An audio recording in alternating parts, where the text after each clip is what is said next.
this is not for your entertainment. This is not a playthrough video. I am making this and uploading this for reasons that I'm not gonna go into in detail now. In principle though, the purpose is to make plans for an eventual Deus Ex remake that I'm planning, and some other games that I might also think of.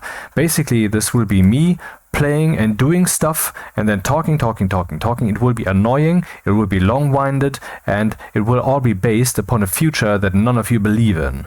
Therefore, it will not be entertaining. At some point in the future you will think, "Ow," but we're not there yet. And so again, this video is not for your entertainment. So if you dislike it, then do me a favor and don't dislike it with a click. Just fuck off, okay? I told you this video is not for entertainment.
Okay, it took me a while to set this up in the last hour or so. The installation was already done. I mean, configuring everything to my liking.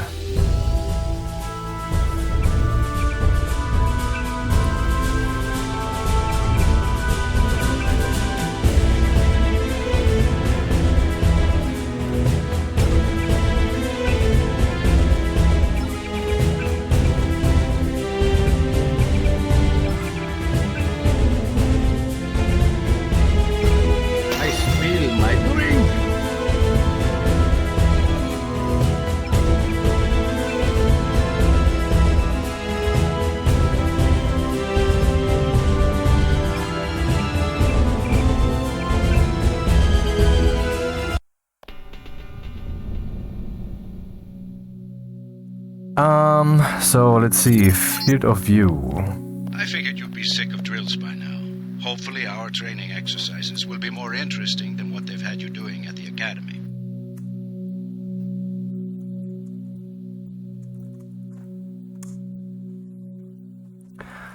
I added some bloom with some trickery in ops, so it wasn't so easy. Basically, I duplicated the layer of the game twice, and I created a white bloom with some tricks and a small bloom for emphasizing the lights directly.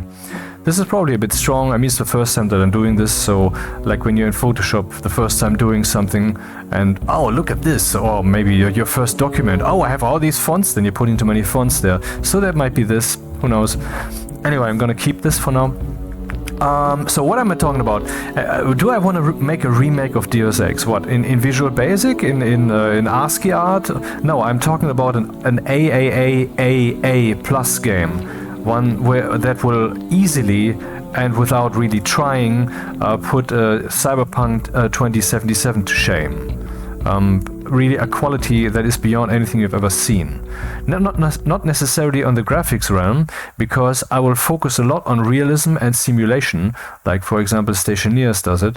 Now let's get out of the way some assumption that you might probably have. This guy has played Stationeers and now he wants everything in the world to be Stationeers, like back then when people played Minecraft and want everything to be Minecraft. No. There's a lot of backstory, and I'm not gonna go into all that shit. And it would, and I mean, basically, what you think of me is it doesn't really matter. Actually, what am I talking about? What I plan is a complete reimagination of Deus Ex from scratch that somehow captures what it is still, but also uses the best technology that we can come up with. And with that, I don't mean necessarily ray tracing, because all that flashy shit is great, but that's for other people. I would like to have good graphics in there, yeah, but the focus would be on the gameplay, on the simulation, on the realism. For example, it would definitely have atmospherics. This room would have temperature and pressure, and it would have smells. You could, for example, get closer to these plants and smell them. So if someone was in the sewers, well, then you will smell that too. And if there's for example, here there's a guard standing smoking a cigarette, then I will realize that here. And the air movement would probably be a bit more dynamic than in Stationeers, because in Stationeers you can have a completely stagnant room. But for example, here we have light sources and they are warm, so there would be some dynamics. Even if there would be no source, there was some noise infused dynamics would have to be there so that things move around a bit. Anyway, okay, so much for that. The training course would be completely different, if there would even be one. I don't know. That's still too blurry. See, okay, let's think about something like Interstellar or other big works. They take decades sometimes to plan until finally they are realized. And this right here is the very first page of the very first draft of that. So that's what you can expect. Lots of flowery fantasies and ideas. Nothing really flashed out, but well, the future builds on the past. This is the past. Not this game, no, this moment here that I'm making. Open the door by clicking the right mouse button. The right button uses items in the world. The key on the desk opens encryption-based nanotech locks. When you pick it up, it will automatically be added to your keyring. Use the keyring to unlock the door and proceed to the next area.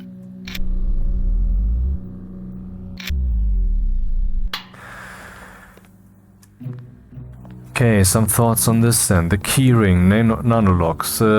Will there be keys like that? Will there be locks like that? This is also, of course, a cheap implementation. You didn't have to fiddle with keys.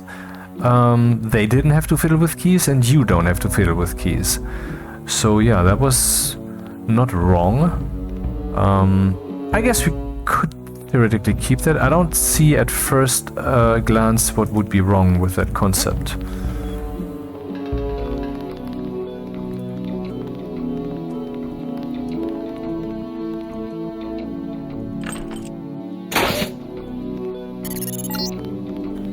You're going to get a lot of equipment during these exercises. Press F1 at any time to access the inventory screen, which will let you add and remove items from the tool belt. Press F2 to view your current goals and any notes you may decide to take. On a typical mission, a UNATCO agent's objectives are logged electronically so that he can stay on task at all times. Yeah, F1, F2, that wasn't nice of them because I can't change those keys because of that message up there, basically. This is tab. This is me pressing tab. At least you can assign multiple keys, because tab would have been such a better choice for this. But I think back then that was the time we still used the arrow keys. And try to break open those crates. One of them's indestructible, but the others contain things you might find useful.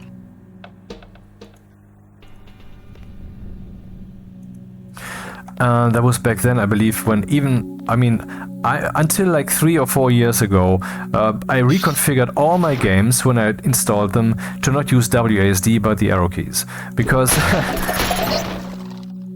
Now pick up the lockpick and use it to open the door. Lockpicking takes time and expends the self-assembling resources of modern lockpicks. Just be patient and remember your training. At higher skill levels, you won't need as much time or lockpick resources to pick a lock.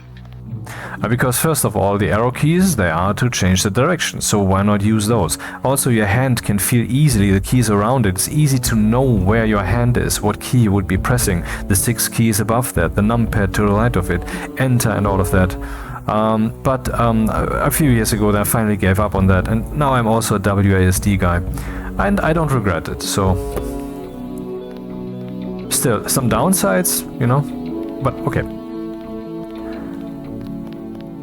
And maybe this game was designed around the time when they themselves were also thinking arrow keys. I mean, you can even see remnants of you press Alt for strafing and press this key for mouse look and such in there.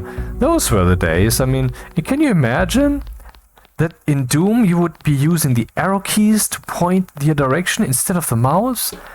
I mean, didn't they have mice back then? I knew that in the 1980s, when I had an Amiga, that had a mouse. And so the first PCs probably also had a mouse. Why would you not use a mouse to look around?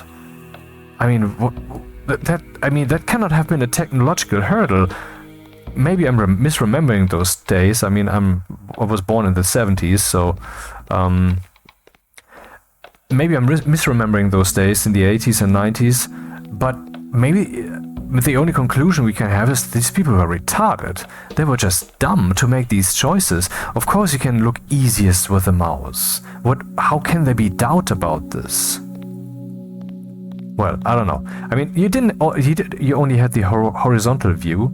Vertical wasn't yet a thing. The first game that had that was Heretic, where you could... and this looking up and looking down wasn't real. It was just kind of a geometrically distorty, bendy upwards and downwards extension of your view.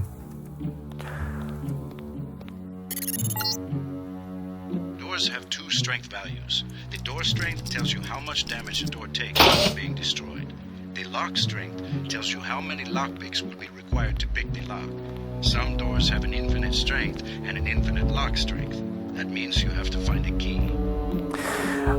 I find it pretty annoying about Deus Ex Revision here that when you change the head-up display size, you only have the option of super tiny, double that size, which is what I'm using right here, and 4 times that size, but not 3 times that size. 3 times would, I think, exactly have been right. So which would be 1.5, the current scale. Stupid! And there was already the revision imagining thing. And what about the maximum field of view, man? Why do I still need the console? Why are people still this motherfucking stupid of not understanding the most simple interface there is for games? One that replaces your own 3D vision of the world with the simulated world's 3D vision.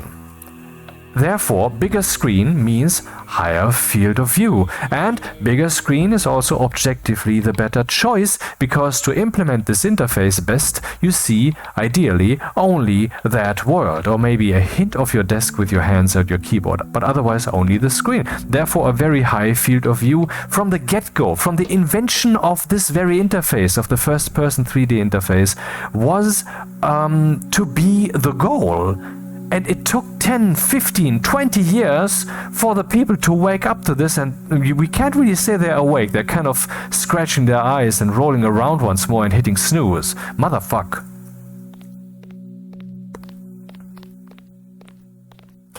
And in station ears, you have very high field of view as the maximum.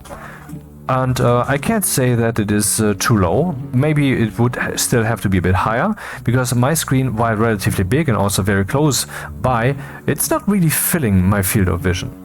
If I would really have a really big screen, I might still miss some maximum field of view options even in station ears. But it's very cool that you can change that in the game there. That you can zoom into your tablet when you're recording a video and such. That is just cool. The code to the door has been stored in the data queue. Right-click on the data queue to read the contents, then type the code into the keypad. You activate the keypad with the right mouse button, just like you activate a data queue or any object in the world.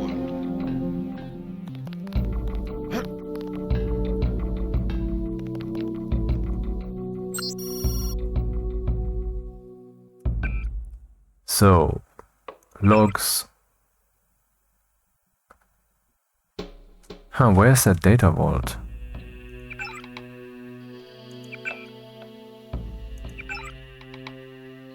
The gold nodes thing is the data vault.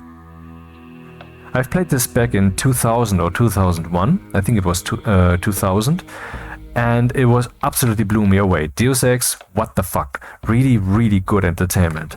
A long campaign where you have a real, even a character arc, I think, but definitely a story arc from you just some kind of agent somewhere, which is already an interesting occupation, at least for men. I don't know how women think about this. I think it's just a probabilistic thing and not necessarily an absolute exclusion, but that I think that girls generally have less of an inclination of digging this idea of, well, I'm the lone wolf hero agent kind of guy.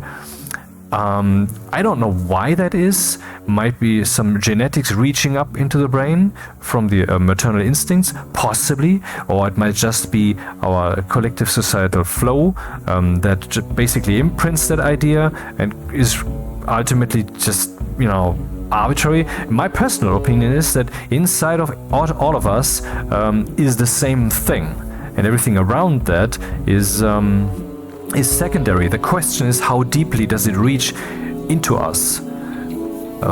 Anyway, what I'm trying to say is I just realized that this idea that you start as an agent is kind of a cliche, this secret special kind of guy, super la la la. But in everyday life, everybody's just a stupid flea fart, has to make way for everybody else.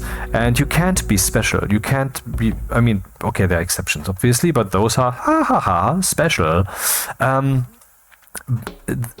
You can't, well, everybody is kind of normal because you have 8 billion people on this planet. How special can you fucking be? In this game reality, you can be someone special. There's the people who are walking around in Hell's Kitchen in New York, the bums or the citizens, and there's you, who has augmentations under his sleeve, has weapons, and you can even choose to take down people if you so wish. No one will actually, well, some cops might object, but then you object a little harder and louder, and then you got peace again.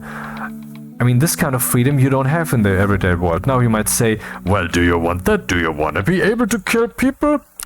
Okay, let's not go into that, but in principle, no. The idea is that, it's the same way. Okay, when we have a discussion like that, then the topic that I would bring up is horror movies. And that kind of says everything to the intellectual capable. But okay, let's explain this. Horror films. Many of you like the occasional horror film. At least the thrill of someone being chased and blah blah blah. It doesn't have to be gory, but in principle, or some spirits from hell and they're taking over and eventually blah blah blah and the dark bad ending and so forth. All of that, we find that entertaining. Why do we find that entertaining? We certainly find it more entertaining if we're able to believe it, at least until the credits roll, if you're really in there. Same for this game, when I'm playing this agent kind of guy who can get out and shoot and kill people if he so wishes. Not that I intend to do so even in the game, some citizens, but in principle I like the option.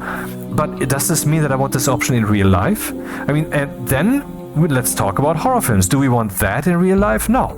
Why do we then enjoy that in a film? the same question, the same concept applies here. The same concept. I don't know what exactly that concept is. I have a spiritual hypothesis there that I'm not going to go into, because then I would have to start with my whole worldview again, which you will eventually actually find rather appealing once you realize, oh shit, that's the actual world we live in. But okay, what I'm saying is we are ultimately living will, living fantasy, free minds, and when I'm now in this game and experience myself as this guy, this is me tapping into that potential of being someone or even something else. And by the way, that's also one of the reasons that I believe that acting is not just some profession or something that we find entertaining, but something that is fundamentally not necessarily part. It's not like we're born actors. No, that's not what I'm saying. But it's like programming. It's a fundamental thing that should be part of the human repertoire, because it is so close to the ultimate infrastructure of our existence. It's not made up. It's not just something we came up with, but it is, when before the universe there would just be the living fantasy experiencing whatever it wants, then in the universe, in the coexistence configuration, that fantasy would also be then a fantasy for others. And that is what acting ultimately is. There's someone being a fantasy that we can enjoy from the outside perspective. And so it's fundamentally really, I think I expressed it sufficiently. Anyway, I don't know where I was, and so I will just continue. Oh, backs away slow. Yeah, fuck off.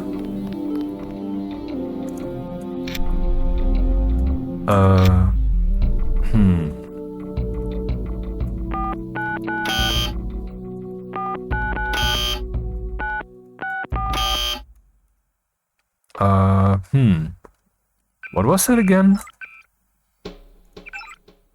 The 0012.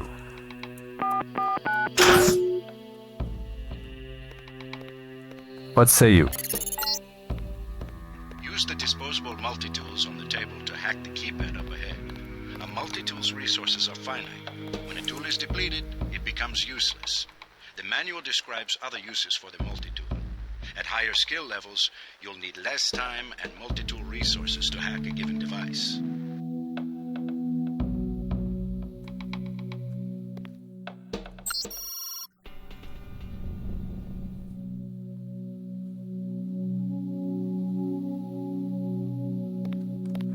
Well, regarding the interface of that new thing, I was before Station Years already thinking about making 3D games where you would have some kind of point-and-click adventure-ish interface, as in there would be a thing here. You don't just press E or whatever to activate it, turn it on, off or whatever, but you would have multiple options, which would then ultimately immediately make things more interesting, like a context menu. And so you would kind of switch into a mouse mode. Then in that moment you suddenly see that. And if you point with your mouse pointer on a thing, then that would be equivalent to the point and click adventure activity of saying examine. So that would be very straightforward, and at the same time it would be kind of deep. This thing with pressing the left alt key to get the mouse pointer, I like that, and I'm pretty sure that's going to be in that game.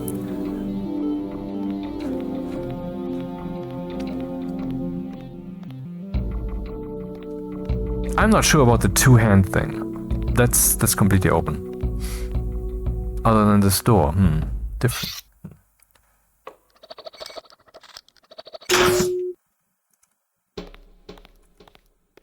Too bad. Pick up all munitions and equipment. Thanks for the cooperation, Agent.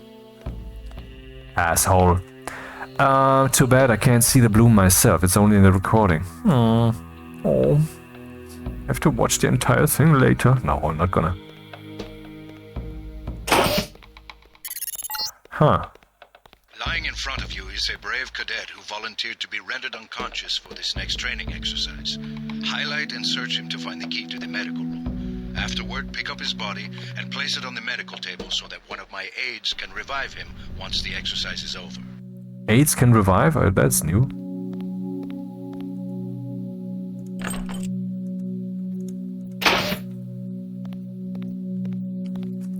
Alrighty.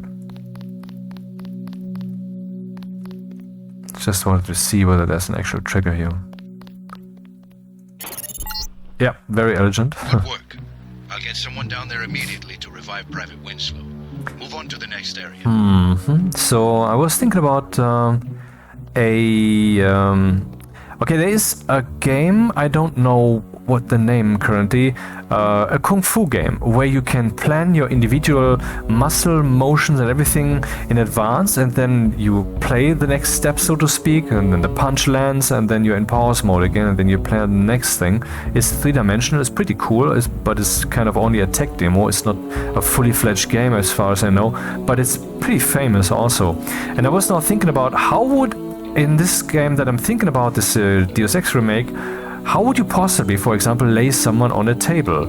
Would there be a full ragdoll simulation, and then the hand hangs down here, and then I can take that hand and push it here on the table? Yeah, how would 3D item manipulation look like? I'm having a general thought as follows.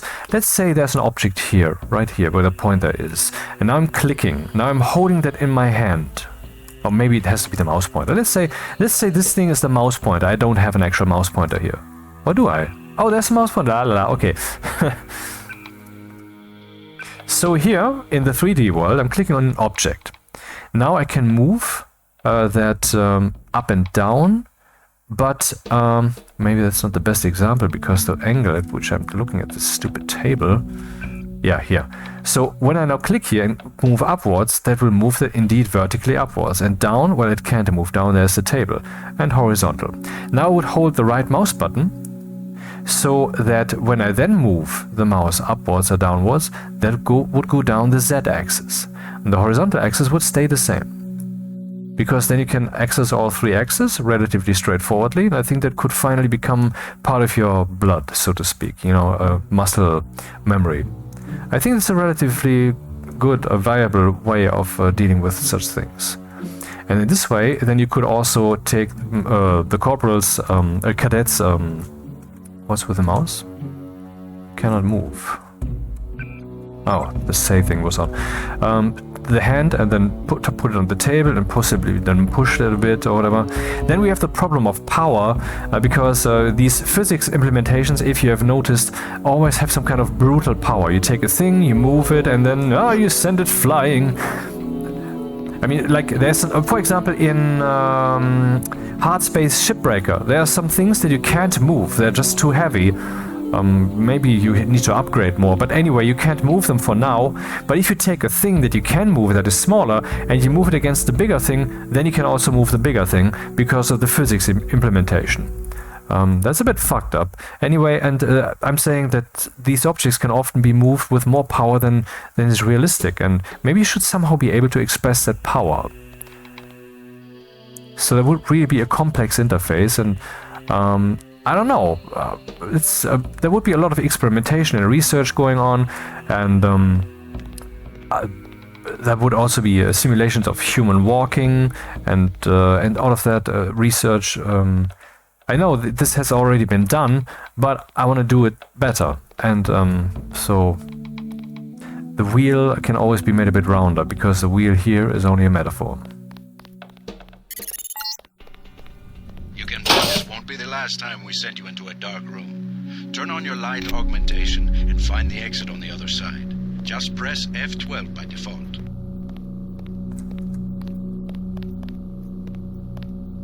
Because I have a keyboard on my forehead. Always these wall breaking. Whatever.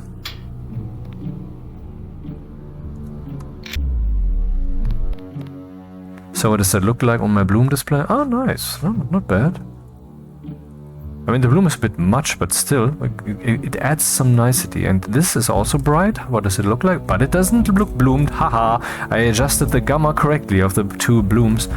The bloom is actually one layer is a color adjustment for contrast and gamma. Then I'm doing the blur, right? And then I'm adjusting gamma and contrast again. And this is then added upon the normal game rendering. And this then, the whole thing is done a second time with a different radius and different settings. That is how I've adjusted this. Stay on.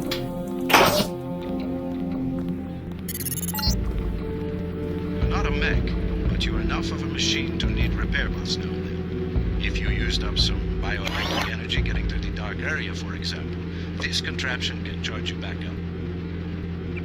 Yeah, but I read somewhere in the field manual in the future that I will find that overcharging can be bad.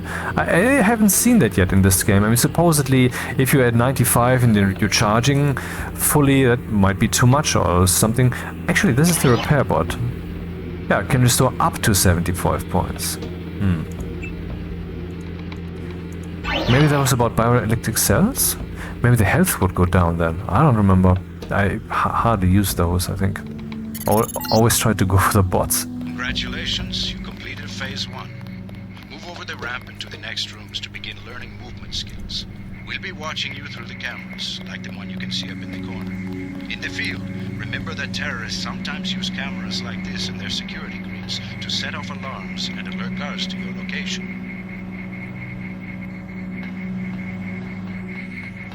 How would we do cameras? I've seen all kinds of implementations. For example, one where you can see the projection, like the cone here, and it's a bit fucked up, I think. It's unrealistic. That's not what that would look like. Of course, you could say, well, my augmentation is so sophisticated it can measure the camera's characteristics, therefore surmise the angle and cone, and give me a 3D representation via augmented reality. However, bullshit. I mean, how well can you really estimate that thing? I mean, maybe you would have to analyze the camera. Maybe you can analyze a model and make from afar, and then you can download some schematics, and then you know the cone, and then you can get that simulation going. Otherwise, you will just be shit out of luck if it sees you or you can't guess it. Or maybe you have to hack into it so you can see, or maybe you have to disable it. So I would just go for. I mean, that sounds like a good idea. It's a fresh idea that I'm just having there.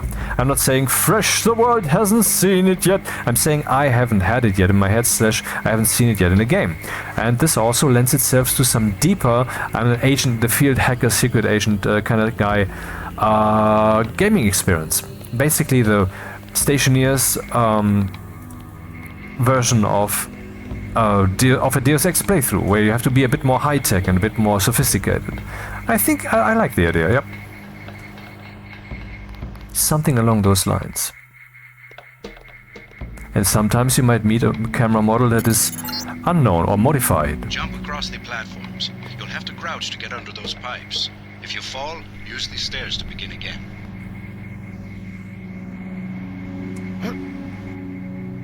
I forgot that crouching is a toggle. This triggers me. It triggers me.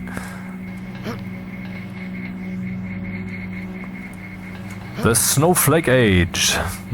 People are stupid. This will change also. Pretty radically, I can tell you. You need to go through the door up ahead, but it's blocked. Those wooden crates are too big to jump and too heavy to lift, so use the metal crates near the wall to build steps. To pick up a crate, walk up to it so that it highlights, then click the right mouse button. To drop something you're holding, you can press the tab key by default. I wonder if the revision forgot that these are supposed to be wooden crates, because these are pretty clearly metal crates. Haha. And that kind of attention to detail.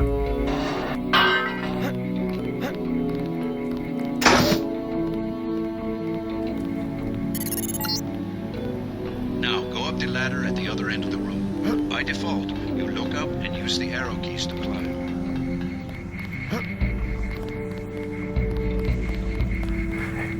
In Revision you can also mantle. Does this work? Can I do this here? Maybe it's not designed here to mantle, or maybe I'm doing it wrong. Let's check this out. Nice bloom, huh? Jump, mantle, space. Okay. So can I jump and stick to the high level of the ladder? I can. Good. That's the way it should be. Ladder climbing. How could that be implemented? Okay, not like that.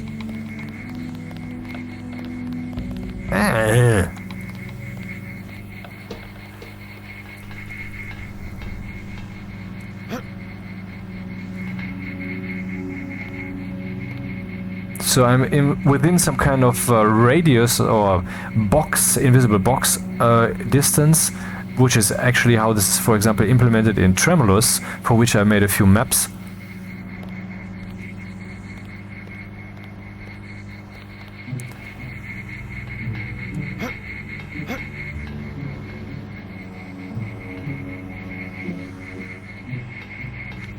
I thought about this a while ago, and I think some kind of grab option would be nice. And let's think about this. Okay, here's the ladder, and when I'm near it, I'm automatically already caught by it, which can be unpleasant. Might actually kill you if someone's hunting you. And also the way this ladder here is implemented, not very good. In Stationeers, it grabs you so you cannot get lost to the side, but okay, the ladder implementation Stationeers is bullshit. I mean, again, for the umpteenth time, I'm not saying that the Rocketworks team is doing anything wrong there. I'm just saying, I mean, within what they have available, that's the way it has to be for now. Okay, of course. So forget that. What I'm thinking about is that the ladder doesn't have any effect unless I cannot grab it. So I would then, well, this would be an object to which I can then attach my hand. The hand wouldn't be stuck to it, but it would be defined that this is now, like when in games when you say, I'm strafing around my enemy, and you can target one, so that the strafing is automatically around the guy. In a similar-ish way, you could say the ladder is now the focus of my motion, and therefore you could then move up and down, and you could let go, which would then you would then fall, and you could grab it again. And this could also then simulate that if you grab it when you're fallen too far, this will hurt your arms because you have fallen too far. This is, you know, I like this. Oh, another thing that I'm just thinking of, I was beginning some implementation a few years ago, I didn't get far with that, of a game where that is mechanical based, not to say physics, where you would have to push down, for example, a door handle indeed mechanically, because you are yourself a ragdoll consisting of some sticks and some balls, and well, there's also the idea that you could actually place such a thing, and then you would get harmed, and then your leg would fall to the ground, and the ball joint would roll away, and then you could maybe pick it up again and reattach, or maybe you could even use some makeshift stuff in the field to build yourself a leg again, and then keep walking. And you could then upgrade your muscle strength and so forth. This would also then be simulated in simple numbers, so you would be able to push the thing further, or to push down the door handle, or turn the wheel that's otherwise too heavy, or something like that. I don't dislike this, and I think this could be employed here in Deus Ex also.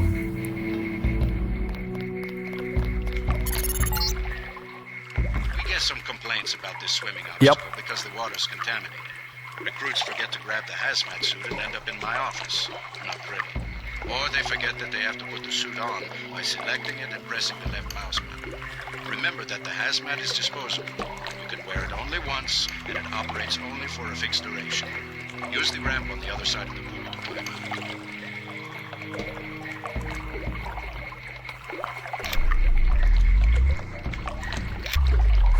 I need a different key for the light, man. It's on L, ha, like in Stationeers.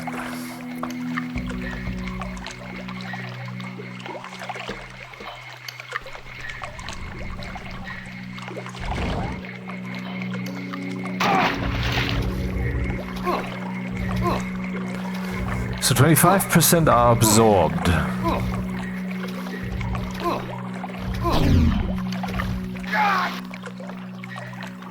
Dude. These medical bots, normally used for quick healing, are of particular interest to you, JC, because you need a bot's help to install new augmentations.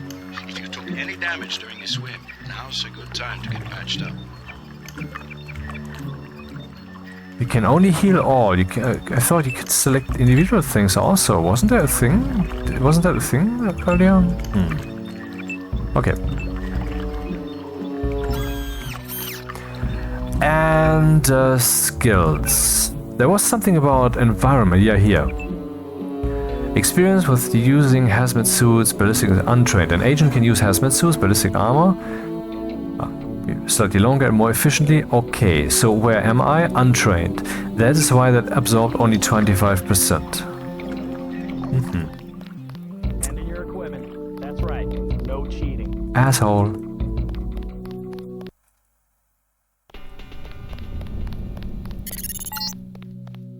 Welcome to the combat training area. I am Günther Hermann, and I will be monitoring your progress here. We will start with weapon familiarization. It's pretty cool that you meet this Gunter guy later in the game. Lol. Yeah, and of course, in that Deus Ex game, you will have a body, like in Stationeers. I'm pretty fond of the Stationeers implementation. The first exercise will be to learn a little about aiming and targeting. Step up to the shooting range to the west. I mean, it's not perfect, but what is perfect? But you can look down, you see your left hand, your right hand, you see what you're holding. That's pretty cool, man. And also what I definitely want to do is, well, first of all, the various games that I will be making in the future, not of course me alone hacking away in C++ for 10 years and then, hey, look world, I've made something that other game studios do in half a year. No, this will be a large concerted effort with an army of people basically involved. I'm not there yet, I know, but I know also that I will get there, and I know that with equal certainty. Anyway, so the some other games that I've planned, there will be wait, first person, third person. Yes, I'm pretty sure that most, if not all of these, will only and exclusively be single-player games. They will focus on the optimal, best possible gaming experience that you can have, so you don't have this downside with connectivity, always online stuff. I mean, always on it. I know, you can play a multiplayer game in single-player and then it doesn't have to be online. I'm not stupid. Well, let me just check something. No, I looked it up, not stupid. So, yeah, single player, because I definitely like the lone wolf experience, and most of the games that I've played are single player games. I prefer that, just, you know. And there are enough multiplayer game makers, and I don't want to go there. I want to do some interesting, wicked new stuff, you know. When in the films, you know, the Bond film that I make will be completely. Didn't you hear that?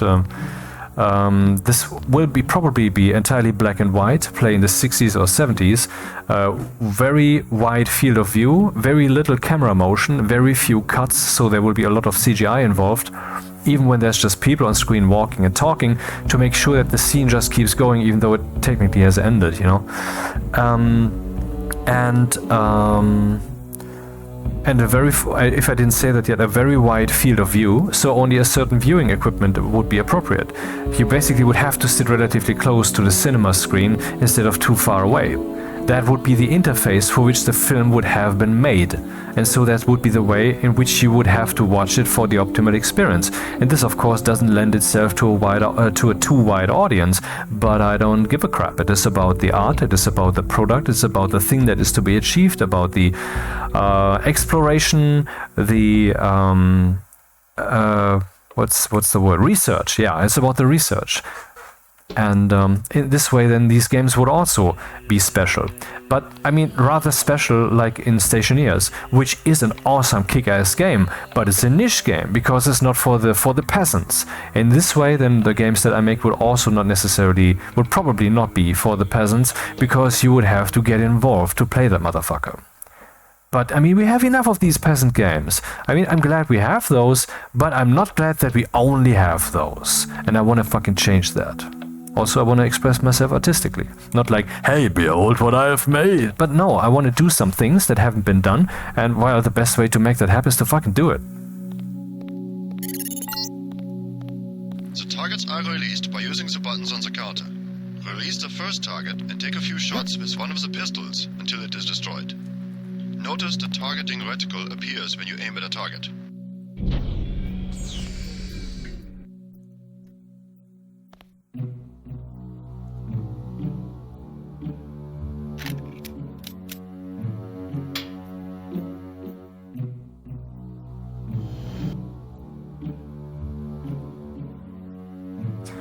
I had a scope key. Which one was that? Oh, I don't have a scope, huh?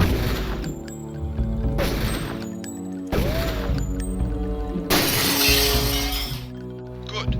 If you hold your aim for a few seconds before firing, you will notice the reticle starts out wide and tightens as you hold. The longer you aim as a target without moving, the greater your accuracy will become. Release the second target and aim before shooting this time.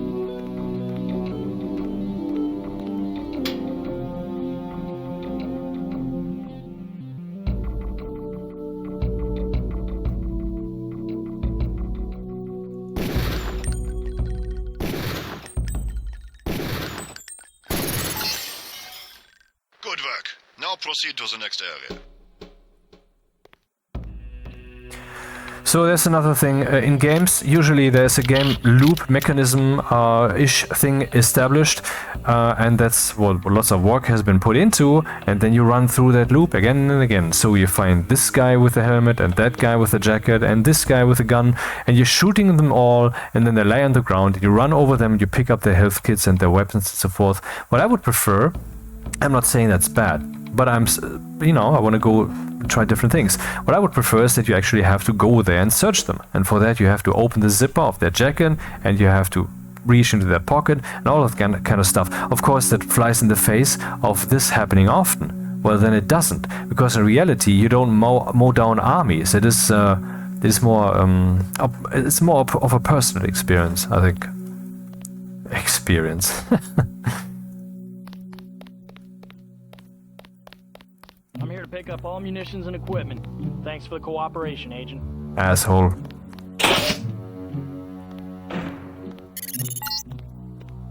This is a rifle range. Here, you will learn one of the ways skill level makes a difference in your accuracy. Step up to the shooting range. The targets are released using the buttons on the counter. Release the first target and destroy it with the rifle. Use the rifle scope by pressing the left bracket key to turn the scope on. Yeah, that's not the key that I'm using, so haha. But the key I'm using is T. Haha. Yeah, it's good to customize keys because do you know? Excellent. Now we are going to raise your skill with rifles to master level. Release the second target and destroy it. Rifle, untrained.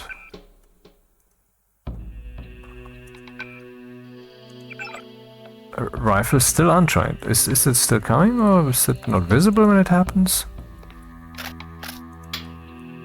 Do you know the game Receiver? That's a game in which you are holding a 6-shooter or a revolver. I don't know, this is a revolver. Or a man, I'm not too expert in these things. Or a regular gun. Or the weapons buffs, the 3.5, which are still thinking about not watching this. Will now say, dude, fuck off. Okay, I'm not an expert in everything yet. Where you have to take out the magazine and then put the rounds in the magazine, and you have to pull back the slide to see if there's a round in the chamber, and you can pull it back further to get a round in the chamber from the magazine, and then you can fire and so forth. These kind of things. That's something this particular. But I would like that also in a game. Now, that of course, I am aware that just making something realistic, and that would be kind of realistic, doesn't make it a fun game. I know that. But I want to push the boundaries in that direction as far as reasonably possible, and reasonably here is exactly supposed to mean technological, three things. Technological feasibility, in the context of the entire game, and calculation and speed and so forth. Interface. I mean, at the time when these things will see the light of day, in 10-20 years maybe, they will, or maybe 30 years, I'm not entirely sure, but it'll happen. we might already have some different interface landscape out there. Maybe VR is going to be more prevalent, or maybe we're going to have some certain device that no one thought of yet, but once we have it and have used it for 5 years, we're going to be looking back at this day when I'm making this video here, and we're going to say, God damn it, were we all stupid and retarded fucking idiots this whole time not to see that this would be the better way? And this will happen, of course.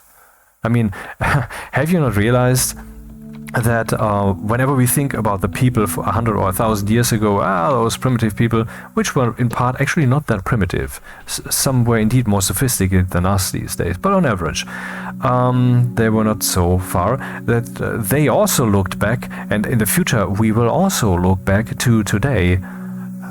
Yes, and we will shake our heads. But then we will hopefully be wise enough to realize that the people in the future of that age will also look back like this. And yeah. And the third aspect would be, of course, the fun. If that's not given, well, then this doesn't fly. But I will not hold myself back by saying, well, you have to run over the thing to get the health kit to get to the next guy that you can kill, otherwise it's not fun. That's bullshit, man. I will definitely do entertainment science instead of just going with what's known. As you can see, higher skills give you better range, accuracy, and effectiveness. Proceed to the next area when you are ready. And in your equipment. Asshole. That's right. No cheating.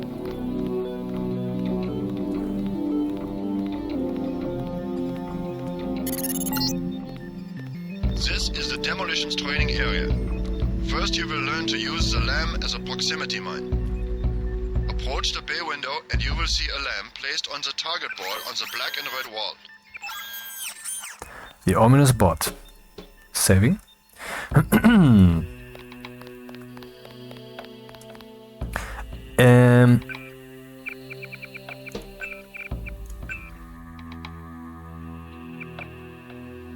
What did I want to say?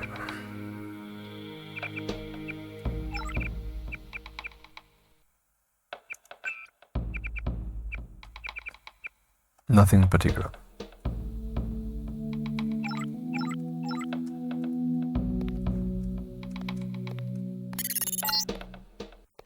Press the first button next to the window and a security bot will be released. Watch as he nears the lamp. Lamps placed on the walls are proximity triggered.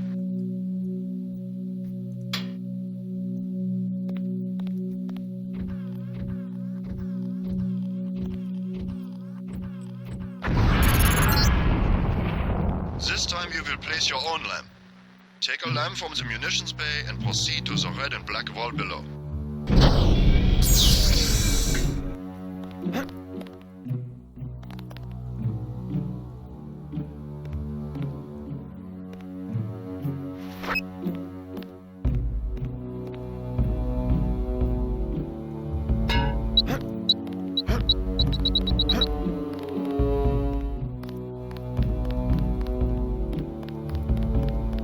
Oh, it doesn't trigger for me.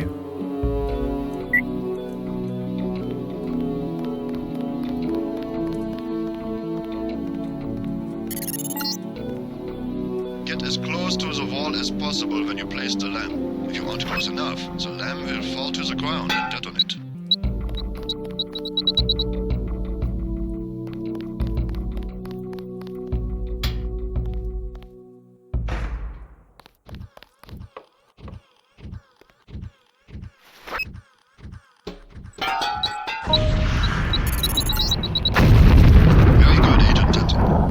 Proceed to the next area for more demolitions training.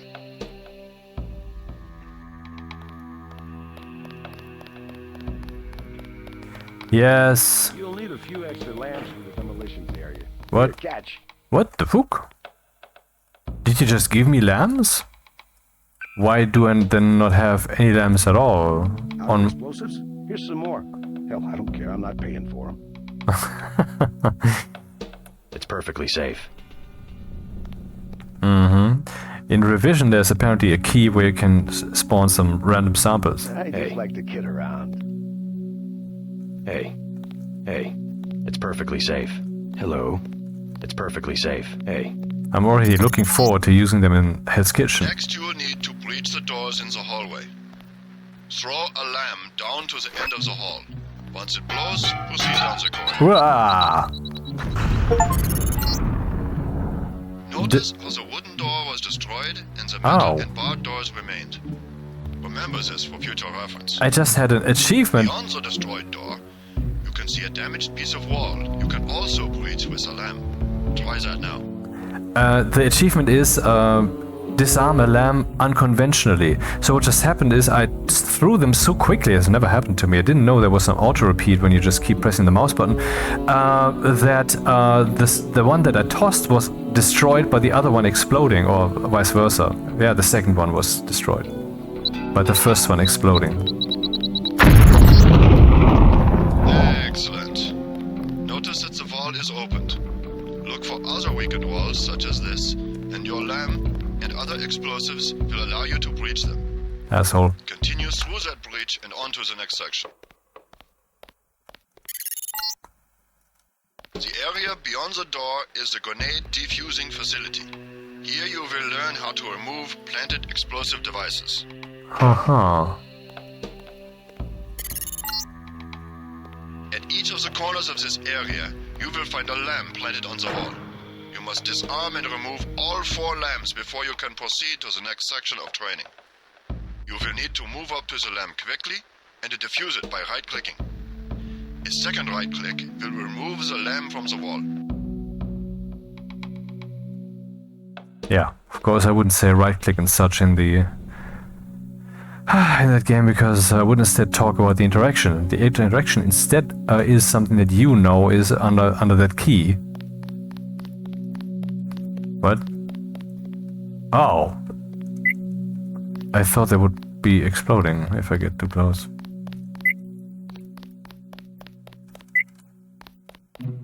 Friendly lambs, huh?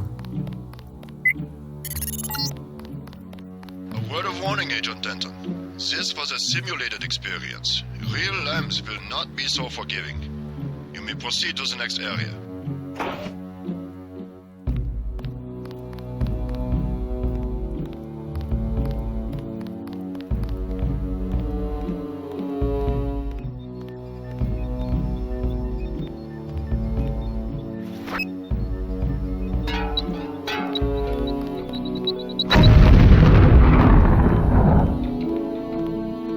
Seven skill points deducted. Why? Because they destroyed the bot? Gotta start the next section without arms and tools. Rules are rules. Asshole. Where is my skills? 0 skill points. Okay, so that would normally have been deducted. Okay, if I Hey.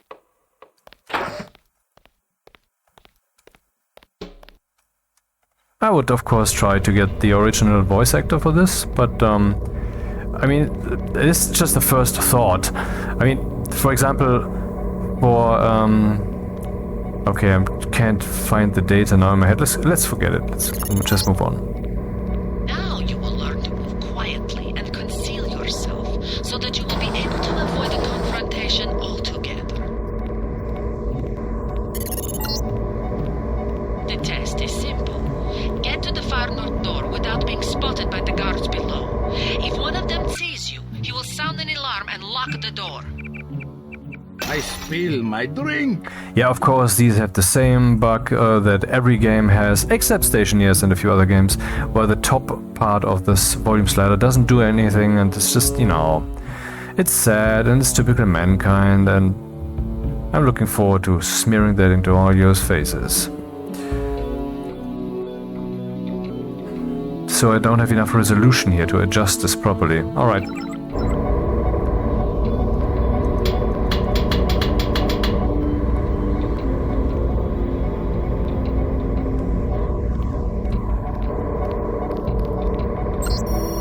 Stealth is a vital component of all UNET operations. When implemented correctly, stealth missions result in the lowest possible ratio of agent and civilian casualties to hostile losses.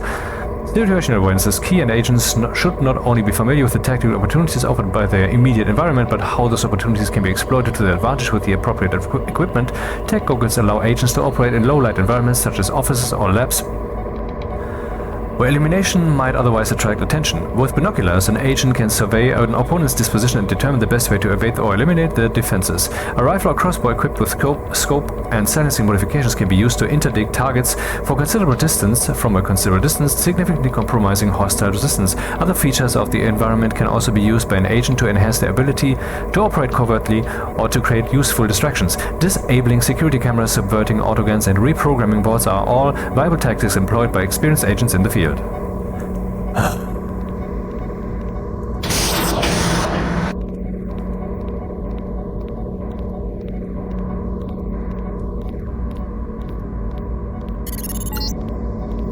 Remember, don't let the guards see you. Use the crates for cover and crouch when you move.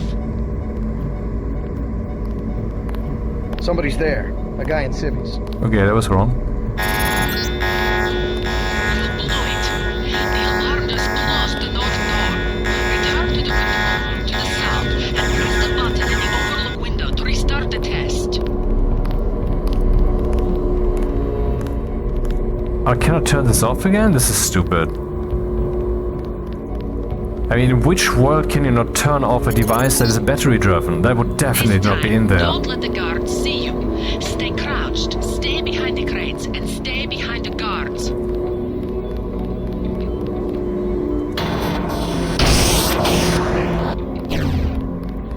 That was stupid.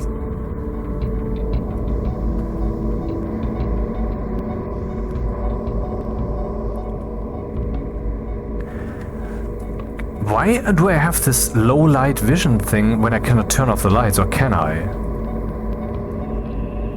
Anyway, let's look around the corner. Oh, that's not doing much.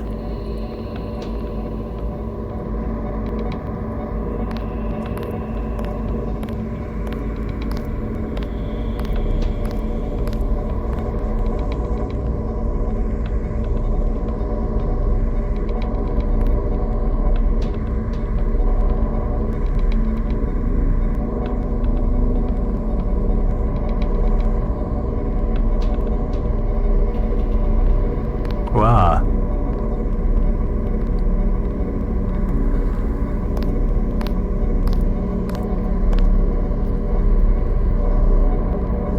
Hey, who's there?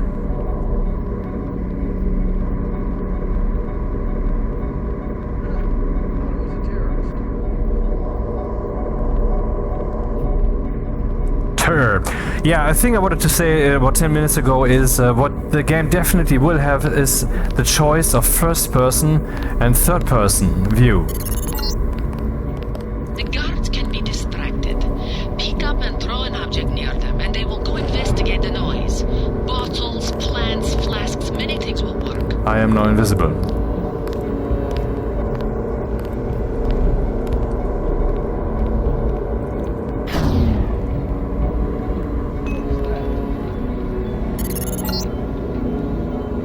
Remember the 4 basic tactics to avoid detection. Crouch behind concealment. Stay behind enemies. Move slowly to avoid making noise. And use shadows to conceal yourself. Be alert to every possibility. Very good. I hope you remember this lesson, Agent.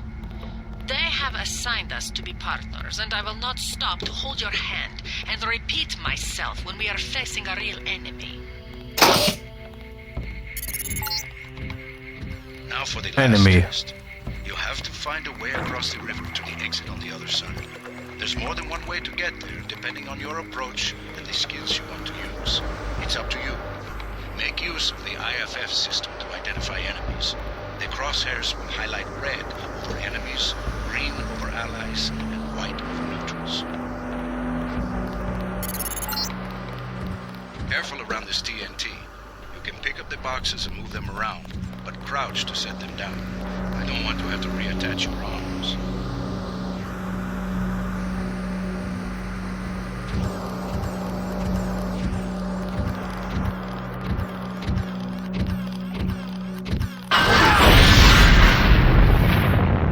Well, I guess you're gonna have to reattach those legs. Because I can only crouch now. And this thing smoking means it's kind of damaged. And they're like, okay, we're observing you. Very well performed, Agent Denton. Hilarious.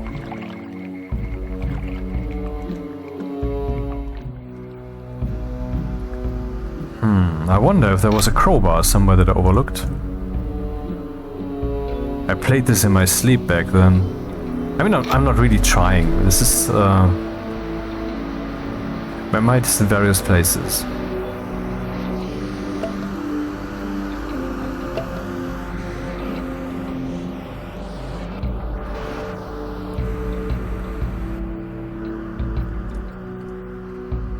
Do I have something in my... No, I don't.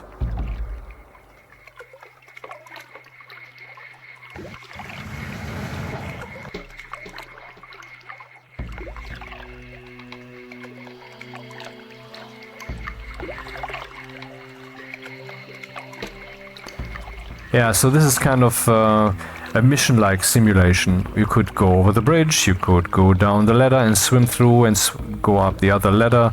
You could, well, if I could, but I don't have legs right now. And I can't find a health kit.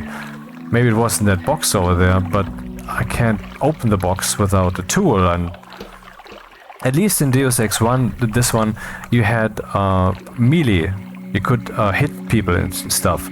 You didn't need an augmentation to punch someone in the face, like it is now in Deus Ex Human Revolution and Mankind Divided. Crowbar! Don't mind if I do. Huh? A door? Aha, okay, yeah. Stationeers lässt grüßen, ne? In Stationeers this would be a real door, and here's just decoration. Okay, maybe it's not decoration, maybe it's just locked. Yeah, sure.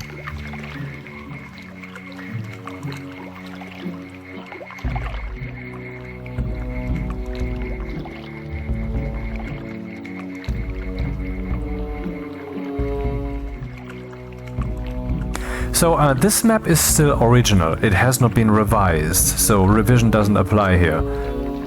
Except my personal revision of nice bloom.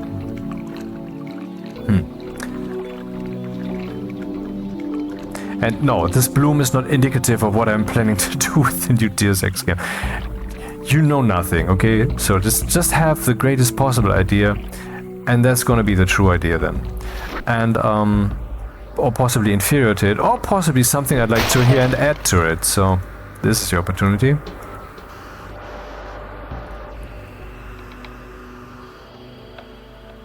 Is that really the only way? Do you need the crowbar in this end, and is that the way to go?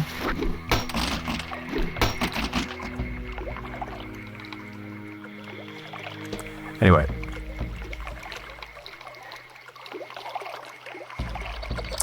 I am not too fond of these quick selection wheels in the middle, because they, I don't know what kind of, I mean, they feel a bit like a toy, even though they may be useful, but they feel like a toy because they feel like this is a real thing in the game somehow, and you have this wheel selection thing. But if that would be a real thing in the game, then the game would, in this aspect, in this regard, be somewhat like a toy. And are you an agent in the field or a little kid?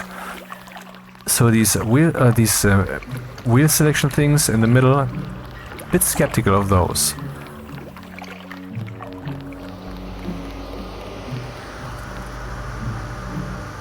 I like my bloom. Bloom, bloom, bloom.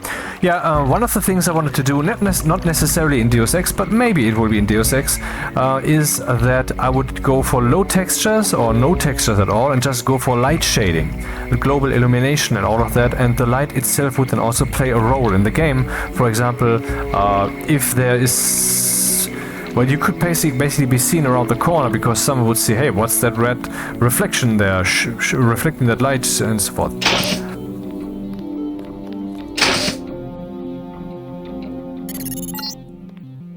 Step up to each hologram for more info. When you're through, go out the opposite door. This headless guy is your netco agent, huh? A deployment of UNATCO troopers is the central component of all UN peacekeeping occupations.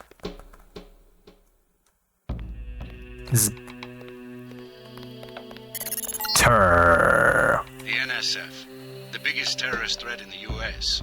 This national militia group thinks it is fighting the Second American Revolution.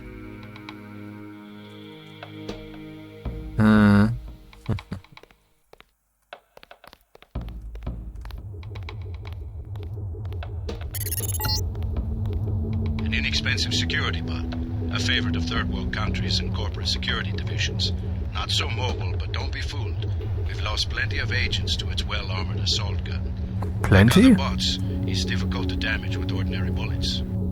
You lost plenty of agents? Seriously? Not just some? This Page Industries walking turret, marketed to governments worldwide, is the workhorse of most national military forces. Due to the heavy armor, they take little damage from ordinary bullets. If you come up against a bot, you should use an EMP grenade, scrambler grenade, or some kind of explosive.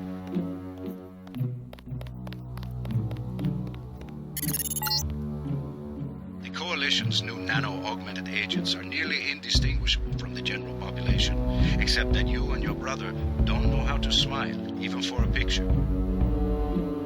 Huh.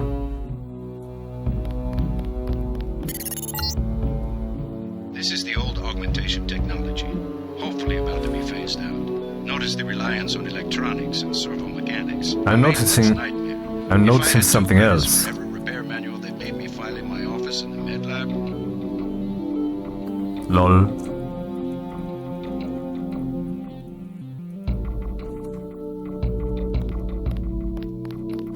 And then, finally, the Easter egg.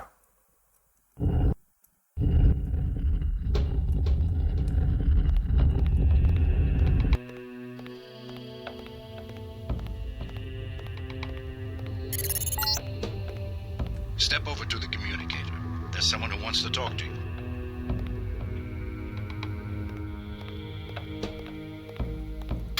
Manderley likes to hear which agents find this area. They're usually the ones who take terrorists by surprise in the field. Your brother Paul, for instance. All right, carry on. Don't let it go to your head. Yeah, I don't, because someone told me about this. Hey, where's the stone? Cannot... Ah, yeah.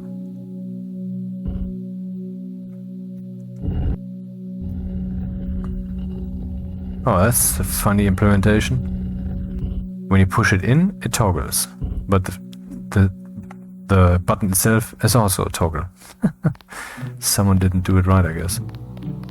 Right. Sufficiently impressive and What? early success for the whole organization. Thanks. You from the United Nations? Your augmentations are a go. The real test comes next. Active duty. I'm ready, sir. Yes. Yes, you are.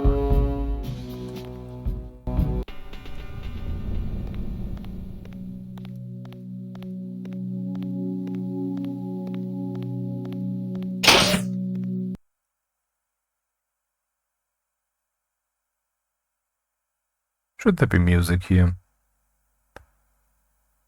But there's not. I object. Anyway, okay, new game then. Story, survival channels, huh? Oh, I didn't know this. Normal story mode. Unlimited enemies mode. What? Unique challenges. Dude? These modes are revision exclusive and are only available after completing the main game.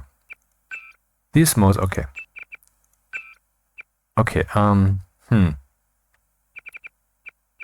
Easy, tourist mode, nope. Medium, ready for some action. Hard, not for the faint of heart. Realistic, death wish. Custom, customize your own difficulty. I'm gonna look into that so I find out what these all mean. Additional gameplay modifiers. Let's look into those first. Huh? 24-hour game. Enable the available inventory spaces. No. What? Nice. When enabled, you have 24 real-time hours starting from game start to complete the game, including time when game is closed. No. When enabled, ammo pickups will give half as much ammo. No. Lethal bias. When enabled, lethal ammo pickups give 50% more, but non-lethal pickups give half as much. Non-lethal bias. When okay. Armored enemies. When enabled, enemies don't take damage unless they die in one hit. What? So you keep shooting at them, they don't take damage, bullet sponge, except if you hit them in a way that would get over the threshold and then they fall over dead. But what do you mean enemies? Like every last one? Same threshold and so forth? That I would like to know. Augmentations allow replacing. Normal mode only. What do you mean normal mode only? When enabled, augmentations can be swapped out for another, as in shifter. Well, yes. Duplicate upgrades. Normal mode only. When enabled, duplicate augmentations can be used as upgrades, as in shifter. So if I have, for example, faster walking, and I have that twice, then I'm faster walking. I don't know. Let's do that. Why not? Aviation mode. When enabled, all enemies can fly. Disables achievements. Enemies can... Okay, never mind.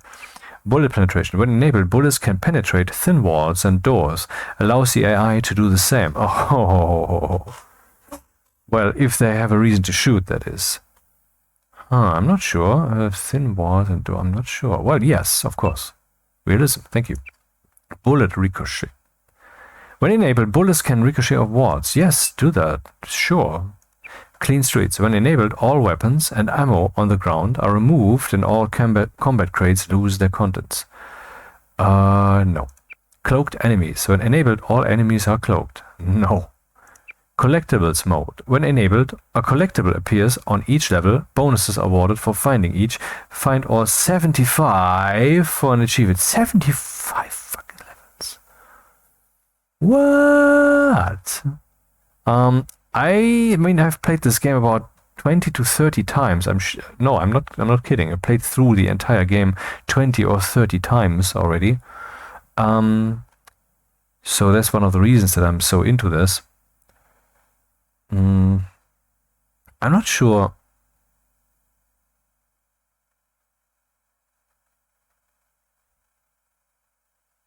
So bonus awarded for finding each. That's with that they mean if you find one, there will be a bonus. If you don't find it, not a problem. That is my interpretation. And if you find all of them, you get an achievement. Yeah, I would like to have this additional modulation in my will that will find itself in this playground. Maybe this gives me a bit more, who knows. Collectible. Crazed turrets. When enabled, all turrets are always on and attacking you unless changed. Also allows turrets to aim directly below. Not sure.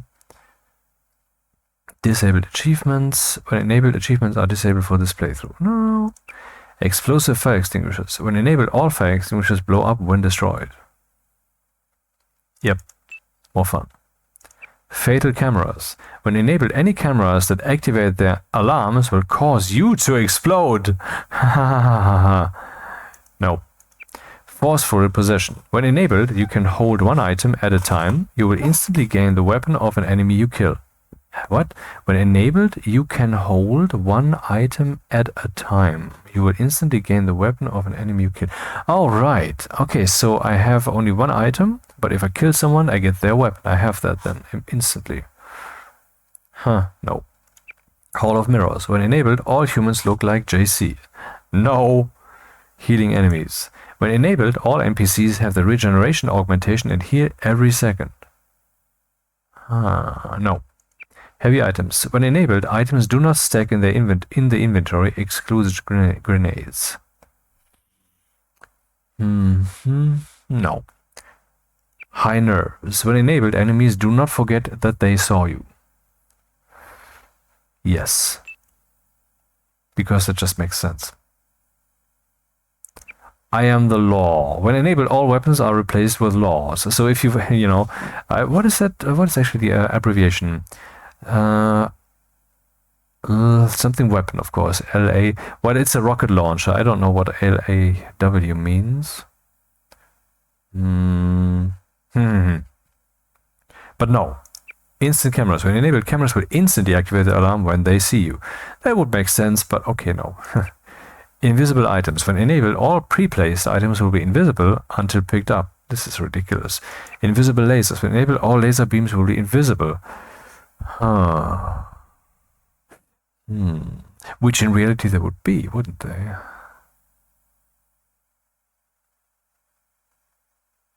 Yes. Let's actually turn that on. I will probably regret this hard, but maybe it can be turned off later. If not, then shit. But maybe it seems realistic, right? Why not tune this a bit?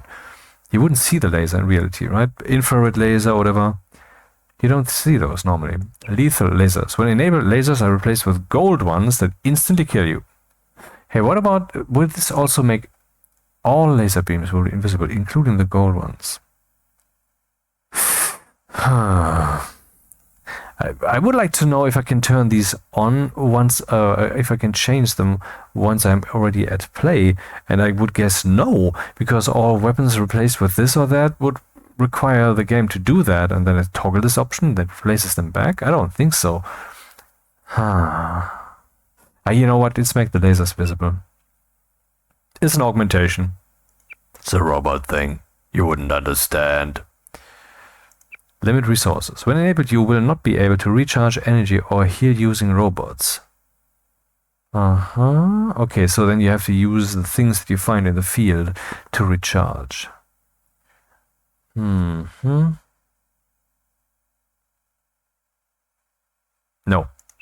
Lossy magazines. When enabled, reloading makes you lose the ammo in the current clip. I understand the concept in the game that I have in mind. It should be you would at least be able to reclaim that in a realistic way. I don't know how exactly, you know.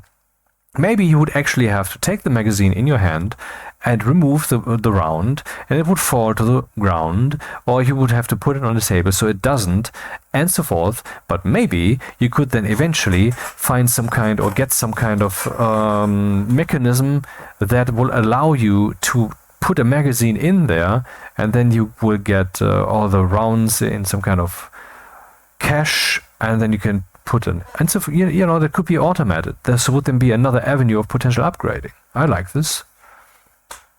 Lossy magazines. Should I do this? Who knoweth? Oh man, it's late. Tomorrow is work. Shit. Still, well, I still have to work, but I already see that coming, that at some point I won't have to. Yeah, okay. Limited resources, lossy magazines. I would say so, yeah, let's do that. But it's not realistic. No, let's not do it. Or let's do it. I mean, losing that out of the world, that I disagree with.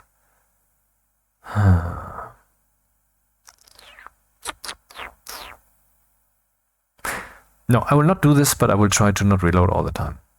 Loud weapons. When enabled, all weapons are 10 times louder to the AI unless silenced. No. Manhunt mode. The Secret Service are always one step ahead of you and constantly sending reinforcements. Can you complete your work with a harassment? That doesn't sound like something I want to do. Matrix mode. When enabled, looking away from someone replaces them with an enemy agent. I almost want to activate this to see it. But no. This is not the mission that I do. I'm not here really for the playthrough. I'm here for the planning. Multi-missile mayhem. When enabled, enemies can fire multiple rockets per second. Okay. Ninja mode. When enabled, you start with both cloaks and both leg augmentations, low-tech weapons only. No. Oops. No augmentations. Not allowed to install augmentations. No. No items mode. When enabled, you cannot carry any items. Fuck off. No jumping, which would imply no mantling.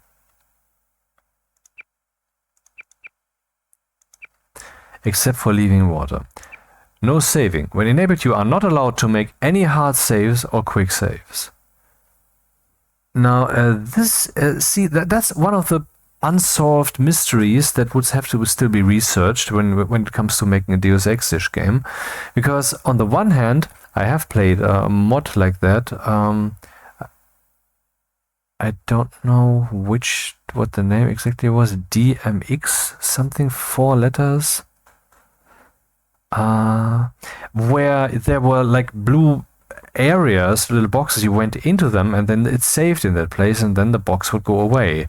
But you could also still save by just changing the map, which I then exploited every once in a while.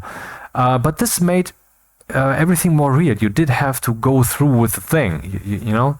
And that's cool. But, and here comes the problem, this game has some fiddly inventory dealing and so forth. And once you have done that, and you have done all the sorting and the decision making and so forth, then you don't want to lose that again. That is just frustrating. So you would want to save. But how can we mix these two? How can we mix these two options?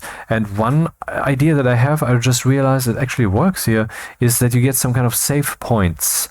You can save, but then you have to earn kind of a save point again, and or maybe you have to walk a few meters and then eventually you will get one, and you can have maximum 2. I also had an idea that the amount that you can have is in the beginning is 0, so if you die you're dead, but you can find some kind of power up and then you can have 1, and eventually you can have 2. You know, this kind of thing.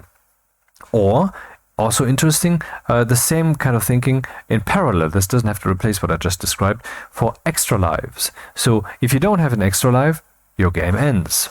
But if you have an extra life, then you can, well, this would basically be the... one thing would be to allow you to save, the other thing would be to allow you to load. I mean, that should be optional. Pretty sure.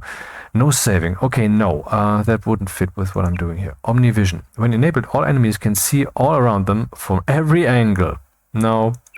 1 item inventory. When enabled, you can only carry 1 item at a time.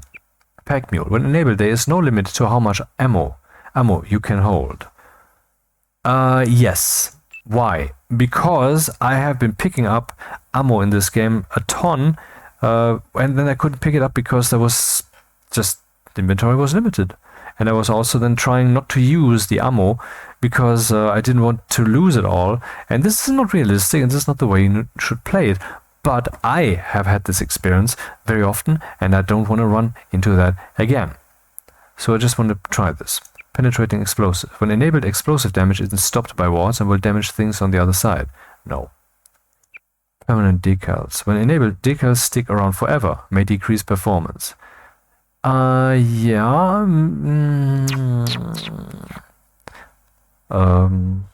No. Permanent fragments. When enabled, fragments stick around forever, may decrease performance. Phantom bots. When enabled, all robots are cloaked and silent. I'm thinking about turning this on, but I cannot turn it off again later, right? But the performance will be high anyway. I mean, this is Deus Ex. My machine is for games of this day and age. Should we try this? I will try this. Plasma donating. When enabled, all weapons are replaced with the PS20S. Quiet enemies. When enabled, enemies don't talk when they hear or detect you. Also prevents robots from making any idle or footstep sounds. Careless talk costs lives. When enabled, enemies don't talk when they hear or detect you. No. Random crate contents. When enabled, all crates will have random contents. Disables achievements. Yes, actually. To mix things up. Randomized augmentations. When enabled, all augmentations canisters will have randomized augmentations inside. This can include 2 of the same. Yes. Just do it. Randomized weight. When enabled, characters will have varying degrees of weight, picked at random. What is that good for? When enabled, characters will have varying degrees of weight. Do you mean there's some kind of patterning or something? Huh. Real-time user interface. Opening the user interface no longer pauses the game, excluding save load menus. I would say yes, that is interesting. Return damage. Well, I mean, currently I can just press tab and fiddle with my inventory while in the middle of a firefight. And fiddling with your inventory is a realistic thing in the game, isn't it? But doing it in this way is not realistic. And so I think that would contribute to the experience. Return damage. When enabled, any lethal damage done to enemies is returned to the player. Short circuit. When enabled, augmentations hurt the player while active. No. Silent lasers. When enabled, laser emitters won't make a sound. Yes. Because these things are just way too loud. Silent takedowns. When enabled, all weapons are replaced with gap guns. No. That's another rocket launcher, which you can recharge. Small items. When enabled, all weapons take up 1 inventory cell. Disables some achievements. Yes. Even though it's retarded, but I want to be able to... I had never had this experience. I want it.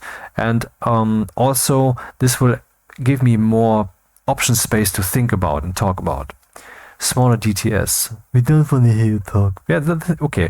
There's another thing that I haven't yet explained, and I don't want to. I'm just insinuating now that when you put something out there in the world that the people can perceive, even if they don't actually go there and do so, the potential for them to do so is now also a physical thing that they are touching, and therefore you are affecting them, and they are affecting you back. Newton's third law of motion. I know no one agrees. That doesn't mean it's not true, and I happen to know it's true. Anyway, smaller DTS. When enabled, the DTS will be reduced to a realistic, unbalanced 1-by-1 item. I don't know what the DTS is, so let's do that. Stay away. When enabled, being close to hostile enemies damages you. Sudden death. When enabled, any damage an enemy deals to you instantly kills you, even on easy. That's stupid. Suicidal agents. When enabled, all men in blacks and women in black, run into you and detonate instead of using their weapons. System malfunction. When enabled, anytime a human NPC is knocked out or killed, they explode. Funny. Teleporting enemies. Whenever you lose sight of an enemy, they teleport behind you. Trench coat. When enabled, the available inventory space is halved. No. Unsatisfactory hardware. When enabled, all you have is a pistol and an electric prod. You cannot carry any other items. No. Weapon kill stats. When enabled, weapons will show their total kills knockouts in their stats. Yeah, why not? World's most wanted. When enabled, everyone you can kill will try to kill you. No. Zombie mode. Extension of suicidal agents mode. When enabled, all living enemies will run into you and detonate. Disables all achievements and medbot healing. Enemies have unique properties. Yeah, so much for that. I hope I didn't activate something that I would regret, but that's what it is now. But, custom. So, energy drain rate. That is for augmentations. Aha, here you can see what that does.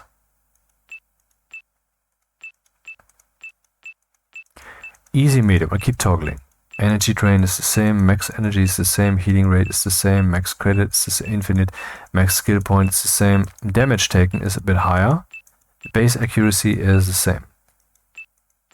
Now between medium and hard, left mouse button, right mouse button, toggle back and forth. Only thing I see changing is the damage taken. And then realistic, you take even more damage.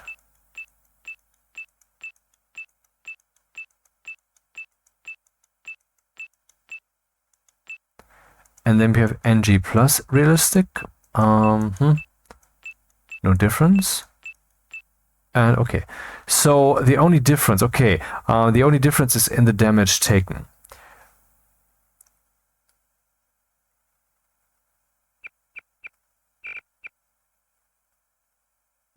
Choose the base difficulty for the game. This alters some internal values that aren't accessible here. Great. So changing this will actually change something that I can't see, but I'm curious about. Fuck. So max energy 100. Healing rate 1.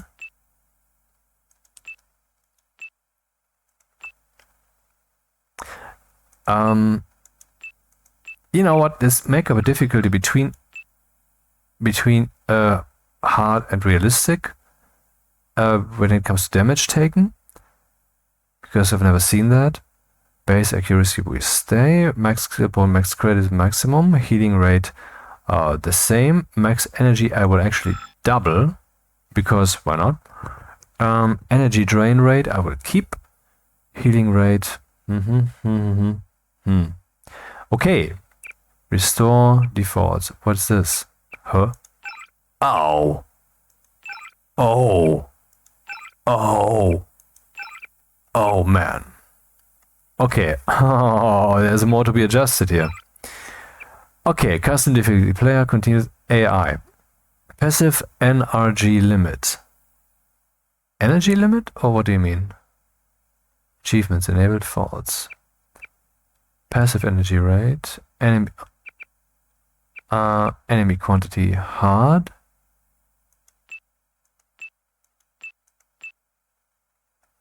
Gap gun locking. Let's make more enemies though. Gap gun locking off. React to lasers off. Shoot explosives off. I think that's what the enemies can do. Visibility threshold. I'm not going to adjust those because I don't know what exactly that will do. AI achievements enable false. Damage taken. How much damage will they take? Base accuracy, avoid accuracy, harm accuracy, minimum health, active distance, seek level. How many times the AI will search for the player when alerted? Objects. Cameras see bodies. So if I leave a corpse somewhere, the camera sees it, but we can take corpses with us, or can't we? As long as the body still has some stuff on it, I cannot pick it up, I think. Once it is empty, I can pick it up and place it somewhere, I think. So I could carry them out of the sight of cameras. I think that makes sense, that they see bodies. Camera delay, camera memory. How long? Turret range, turret damage, turret fire range, turret rotate speed. Item quantity. Choose the amount of items that spawn. Medium. Anything else? Play. Okay. Yeah, real name, God, all of the universe. Yeah, but okay. Anyway, let's use a different real name.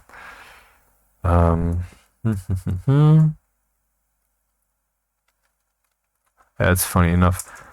What name could we choose?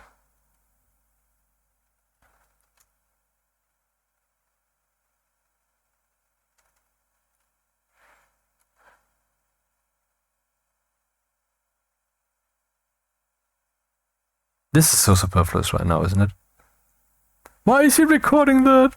Maybe I should pause that, but I'm not going to interfere with this. This game is tricky enough to record.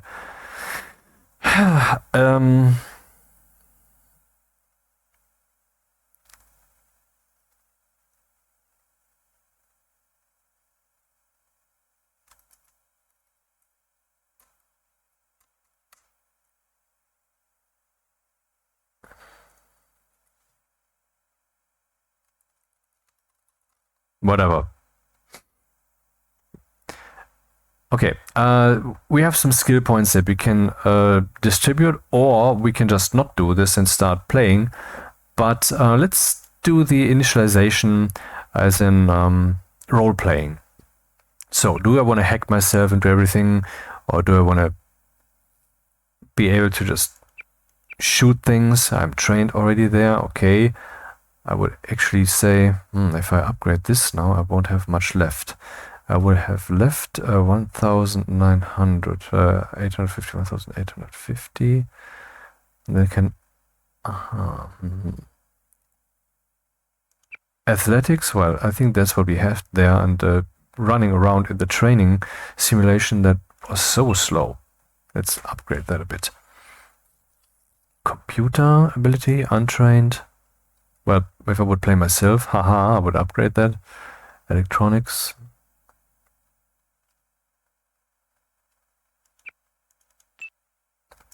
Environmental training. Medicine. Demolition. Untrained. Agent can throw grenades, attach them to a surface as proximity, or attempt to disarm or remove. Grenade accuracy. Trained is damage increases slightly. Safety margin for disarming proximity devices. An agent can carry 10 of each grenade at once. Ah, then you can carry more of these. I mean, if I hadn't modified that.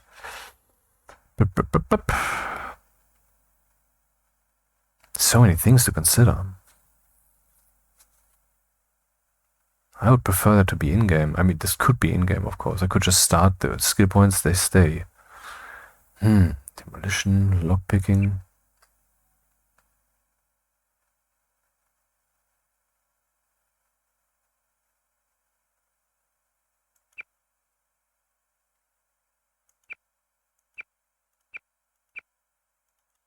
Well, let's go. Your appointment to FEMA should be finalized within the week. I've already discussed the matter with the senator. I take it he was agreeable?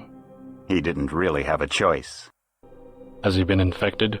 Oh yes, most certainly. When I mentioned that we could put him on the priority list for the ambrosia vaccine, he was so willing it was almost pathetic. This plague, the rioting is intensifying to the point where we may not be able to contain it.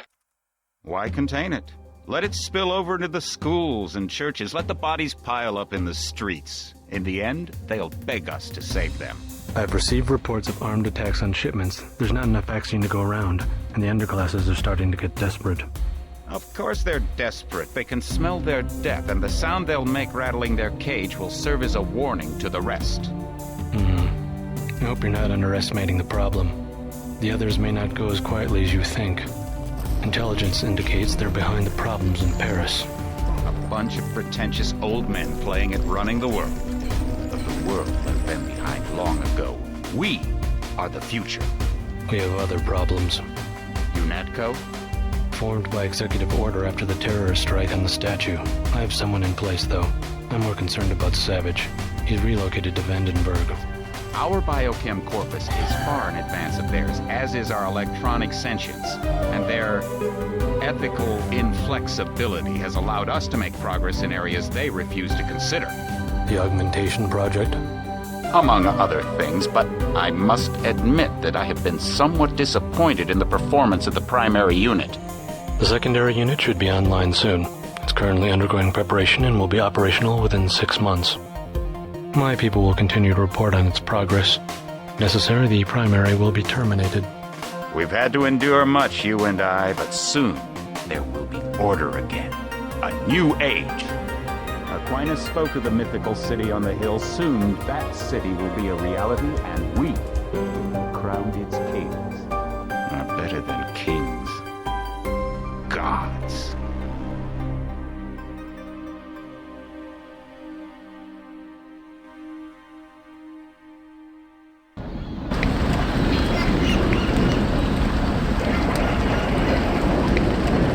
So what does this super dark scene look like in Ops Studio? Oh, pretty dark still, Let me just adjust that a bit. Filters. Color adjustment. And then contrast.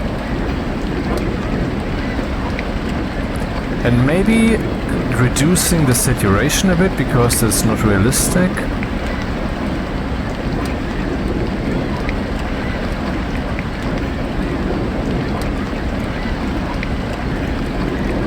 And not this bright.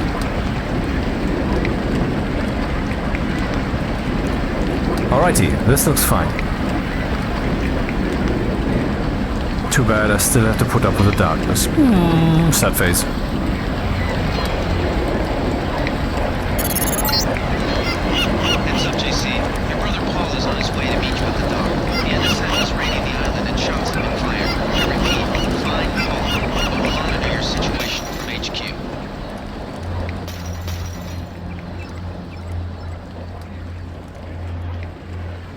My orders are to stay here. Paul, I thought you were in Hong Kong. Welcome to the Coalition, JC. I might as well start using your code name. Think I'd miss my brother's first day? Didn't think you'd have a choice. What's going on? The NSF. They hit one of our shipments. A few of them got away, but we trapped the rest in the statue. What are we waiting for? Looks like a textbook assault. The NSF took one of our agents hostage. The bots are holding the perimeter, but my orders are to hold back and send you in alone. I think someone high up wants to see how you handle the situation. All I've got with me is a pistol and an electric prod. I don't mind a test, but UNATCO better issue some hardware. Remember that we're police. Stick with the prod. It'll stun your opponents or knock them unconscious. A non-lethal takedown is always the most silent way to eliminate resistance. Just in case, though, Manderley wants you to pick an additional weapon. A sniper rifle, a GEP gun, or a mini crossbow.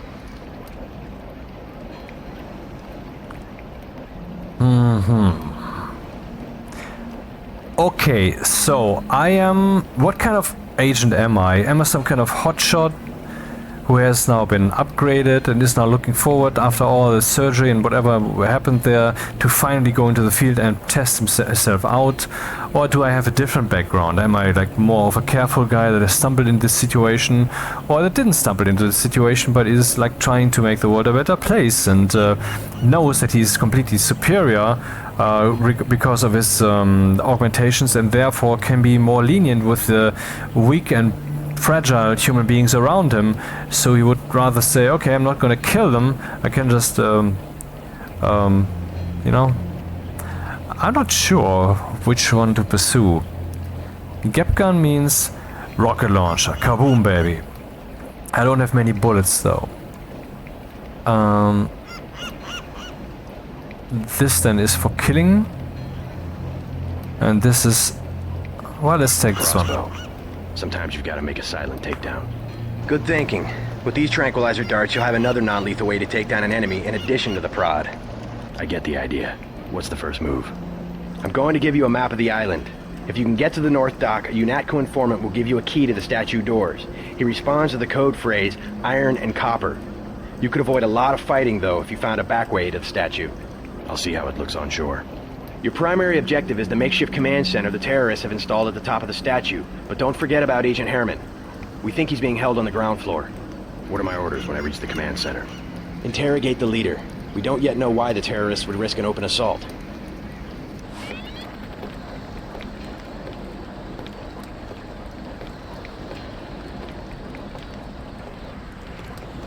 Oh, links at the left top we see the collectible information.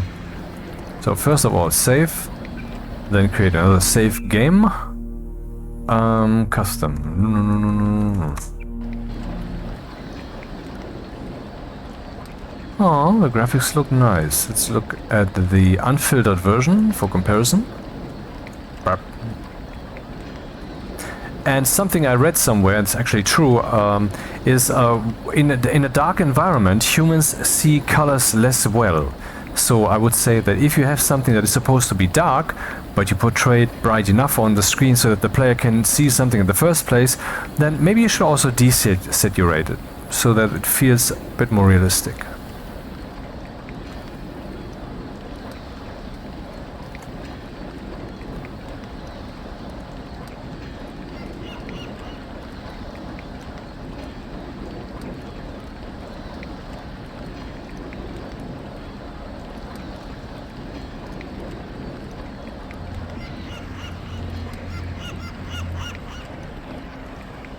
I'd let the bots do the fighting if I were you.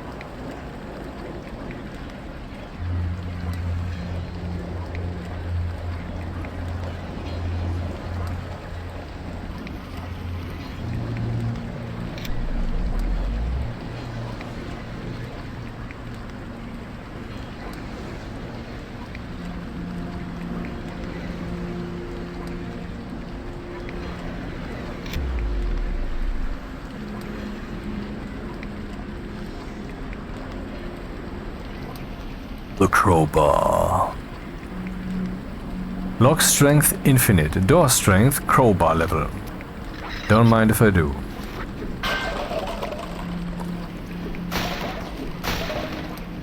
Some ammunition and some candy bar. And these are randomized now, huh?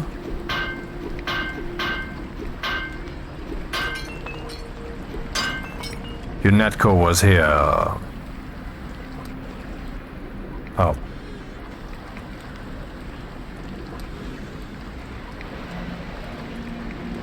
Yeah, and actually it's, sorry, it's a bit late, but what I was saying, sorry, I mean, the playthrough here is so talky and boring so far. This is really not for entertainment. That's why I said that from the get-go. Okay? So I'm also not gonna say sorry that I will actually shut this down now and continue at another time. See you, maybe.